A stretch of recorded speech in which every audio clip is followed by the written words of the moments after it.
दोस्तों, India alliance से मुसलमान वोटर बुरी तरह से नाराज चल रहा है और अगर आप बिहार की सियासत से जुड़े हैं तो वीडियो मिस मत कीजिएगा। भले ही इंडिया अलायंस ने तेजस्वी यादव को सीएम का उम्मीदवार बना दिया हो, लेकिन टिकट बंटवारे में जो हुआ है उसने मुसलमानों के अंदर गहरा गुस्सा पैदा कर दिया है। सवाल ये है कि मुसलमानों की पॉलिटिकल पकड़ क्या खत्म हो रही है और असल में उनका असली रास्ता क्या होना चाहिए? वोट देना चाहिए, बाइकआउट करना चाहिए या फिर अपनी ही पार्टी को खड़ा कर देना चाहिए? चलिए सारा मामला जोड़कर साफ साफ बताता हूँ, इसलिए आपसे गुजारिश है कि इस पूरे वीडियो को आखिर तक जरूर देखिएगा। इस वीडियो में हम बात करेंगे आंकड़ों से, इतिहास से और जमीनी हकीकत से, लेकिन पहले ये बताते हैं कि मुसलमान इंडिया अलायंस से आखिर नाराज क्यों हैं।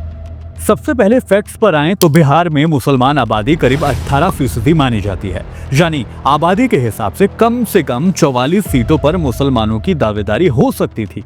और सच ये है कि कई सीटें ऐसी भी हैं जहां मुसलमान वोट ही जीत और हार को तय करते हैं, यानी किंग मेकर की हैसियत रखते हैं। लेकिन जो इंडिया अलायंस की सीट लिस्ट निकली है उससे साफ नाराजगी दिखाई दे रही है। पूरे अलायंस ने कुल मिलाकर सिर्फ 29 मुस्लिम उम्मीदवारों को ही टिकट दिया है, यानी सीट दी है।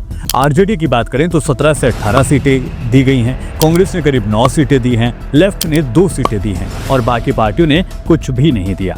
यानी आबादी के हिसाब से रेशियो बिल्कुल सही नहीं बैठ रहा और इसी वजह से सोशल मीडिया और रियल लाइफ दोनों ही जगहों पर मुसलमानों में गुस्सा है। खासकर नौजवान पीढ़ी में ट्विटर पर कई नौजवान लिख रहे हैं कि मुस्लिम क़यादत को धीरे धीरे खत्म कर दिया गया है और सबसे ज्यादा निशाना आरजेडी पर साधा जा रहा है।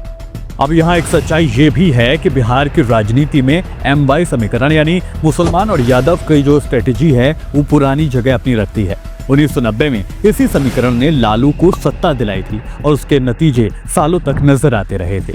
लेकिन आज देखने वाली बात यह है कि आरजेडी ने यादवों को बहुत ज्यादा टिकट दिए हैं। गौर करें तो यादवों को 36% सीटें मिल गई हैं, जबकि मुसलमानों की बात करें तो उन्हें सिर्फ 12% सीटें ही दी गई हैं।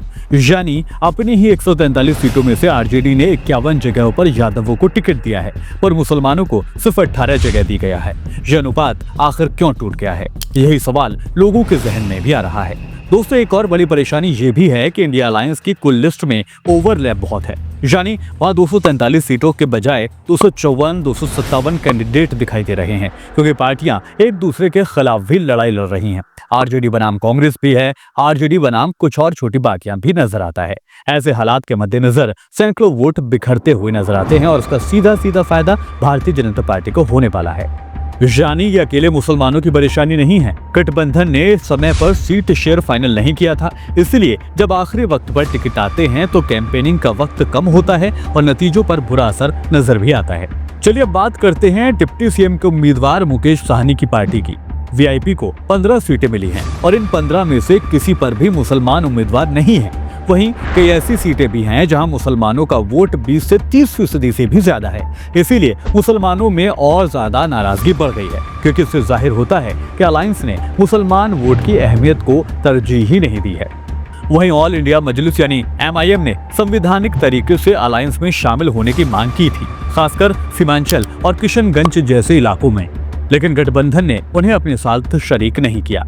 MIM ने भी अंदर से कुछ फैसले ऐसे लिए हैं जिससे पार्टी के अंदर नाराजगी भी सुनाई दे रही है, जैसे कि बाहर से पैराशूट कैंडिडेट को चुना गया है, जिससे मजलिस की जो इमेज है उसको धक्का लगा है। कई वर्कर नाराज बताए जा रहे हैं कि पार्टी ने पुरानी कैडर को इग्नोर कर दिया और नए टिकटों को उन लोगों को दे दिया जो खर्चीले और पैसे वाले ज्यादा हैं, जो शायद काबिल नहीं है। यानी MIM में शामिल ना करने की कई वजह हैं, पर उनके पास भी जमीनी संघर्ष अपने आप में है। बहुत लोग इस बात को भी पूछ रहे हैं कि अगर आरजेडी 50 मुस्लिमों को टिकट दे दे और 45 सीटें जीत जाएं तो क्या मुसलमानों की लीडरशिप बन जाएगी? तो यहाँ सीधा सा जवाब है, बिल्कुल नहीं बनेगी, क्योंकि लीडरशिप का मतलब सिर्फ MLA की तादाद बढ़ाना नहीं होता है, बल्कि लीडरशिप का मतलब होता है जब पार्टी का अंदरूनी हक आपके हाथ में हो, फैसले कम्युनिटी के राय मशवरे से लिए जाएं। अगर आप सरकार में हो तो आपके वोट से ही सरकार बने या फिर गिरे, तब आपकी ताकत असल मायनों में होती है।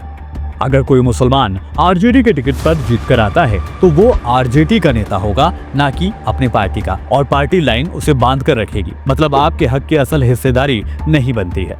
अब यहाँ सवाल ये भी आता है कि मुसलमानों के पास ऑप्शन क्या है, तो यहाँ कुल मिलाकर 3 बड़े ऑप्शन मुसलमानों के पास नजर आते हैं। इसमें पहले ऑप्शन की बात करें तो वो है गठबंधन का समर्थन करना, यानी गठबंधन की पार्टियों को जिताने की कोशिश करना और बीजेपी को रोकना। ये तरीका बड़ा असरदार हो सकता है। अगर मकसद बीजेपी को हराना है तो यही करना होगा, पर इसमें मुसलमानों की असल हिस्सेदारी कम ही नजर आएगी।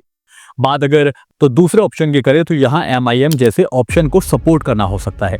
अगर ये पार्टी जमीन पर मजबूत पकड़ बनाए और कैडर तैयार करे तो असल हिस्सेदारी इस पार्टी में बन सकती है। लेकिन अभी MIM में हालात बहुत मजबूत नजर नहीं आती है। सीमांचल के अलावा उनकी पकड़ सूबे में कमजोर ही है। वही बात अगर तीसरे ऑप्शन की करें तो वो है अपनी पार्टी बनाना या फिर मिलजुल कर एक पॉलिटिकल मंच बनाना।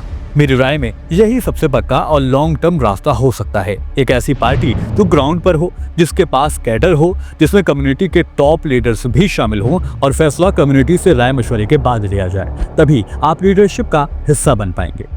मगर यहाँ इन ऑप्शन से भी एक सवाल निकलकर सामने आता है, वो ये कि क्या ये मुमकिन भी है? तो जवाब है नहीं, लेकिन नामुमकिन भी नहीं है। वजह साफ है, पैसों का असर, लेकिन इन्फ्लुएंस, पुरानी पार्टियों का नेटवर्क और मीडिया की पहुंच। कई बार लोकल पॉलिटिक्स पैसों और गढ़े हुए रसूख पर टिकी होती है, इसीलिए सिर्फ नाराजगी दिखाना काफी नहीं होता, उसे संगठित करना भी जरूरी होता है।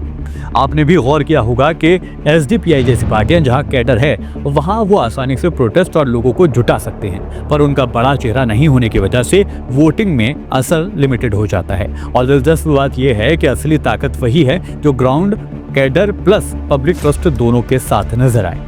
इसीलिए मुझे लगता है कि केवल सीटों की गिनती से काम नहीं बनेगा। मुसलमानों की लीडरशिप तभी मजबूत हो सकती है जब कम्युनिटी की अपनी राजनीतिक यूनिट हो, जो जमीन पर हो, जो फैसले कम्युनिटी से ले और जिसके नुमाइंदे सरकार में बराबरी का हक रखते हों। इसीलिए अलायंस पर भी दबाव बनाना जरूरी है, यानी अगर आपकी पॉलिटिकल यूनिट मजबूत होगी तो अलायंस आपको शामिल करने को मजबूर हो जाएगा, ठीक उसी तरह जैसे किसी और छोटे दल को शामिल किया गया है। फिलहाल अगर मकसद बीजेपी को रोकना है तो वोट देना भी एक जरूरी हथियार है। चुनाव महज गिनती का खेल नहीं होता, यहाँ रणनीति का भी बहुत ज्यादा अहम रोल रहता है। मगर लॉन्ग टर्म हल के लिए आपको संगठन चाहिए ही चाहिए, न कि सिर्फ टिकट की भी। अब आप बताइए, आपकी क्या राय है? क्या आप चाहते हैं कि कम्युनिटी अपनी पार्टी बनाए या फिर अलायंस के अंदर दबाव बनाकर बराबरी की हिस्सेदारी ली जाए? नीचे आप अपनी राय कमेंट में लिख सकते हैं। और अगर आपको ये वीडियो पसंद आया तो वीडियो को लाइक कीजिएगा, शेयर कीजिएगा, सब्सक्राइब भी हमारे चैनल को कीजिएगा, ताकि हम आगे भी ऐसे ही मुद्दे खोलकर आपके सामने रख सकें। फिलहाल मेरे साथ अभी के लिए इतना ही। दीजिए इजाजत, फिर होगी मुलाकात। आदाब, नमस्कार।